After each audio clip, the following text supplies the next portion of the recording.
దైవజనమా, ప్రతిరోజు కూడా మనం జీవపు మాటలు మనలోంచి, మన నోట్లోంచి రావాలి. మన పిల్లల విషయంలో మంచి మాటలు మనం పలకాలి. మన వ్యాపార విషయంలో మేలు జరుగుతుందని పలకాలి. ఎప్పుడు కూడా దరిద్రత, నాకు అన్ని కష్టాలు, ఇబ్బందులని ఇవే మాటలు నువ్వు పలుకుతూ ఉంటే ఆ యొక్క చీకటి శక్తులు నీ ఇంట్లోకి వచ్చేస్తాయి. ఒకవేళ నీ చుట్టూ పరిస్థితులు కష్టంగా ఉన్నా, ఇబ్బందికరంగా ఉన్నా, మూడుబారిన స్థితిలో ఉన్నా, నువ్వు జీవముతో కూడిన మాటలు నువ్వు పలుకుతుంటే జీవం మరణములు ఎవరు వశమన్నాడు దేవుడు?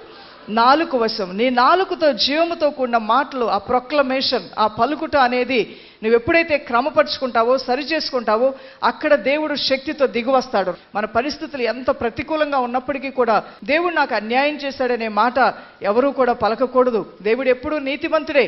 నేను అన్యాయం చేయబడినా నాకు న్యాయం చేసే ప్రభు నాకు తోడుగా ఉన్నాడు అనే మాట నువ్వు పలికినప్పుడు నీ జీవిత కాలంలో మేలైనవి, శ్రేష్టమైనవి, ఉత్తమమైనవి, ఘనమైనవి నీ జీవిత అనుభవంలో నువ్వు పొందుకోగలుగుతావు.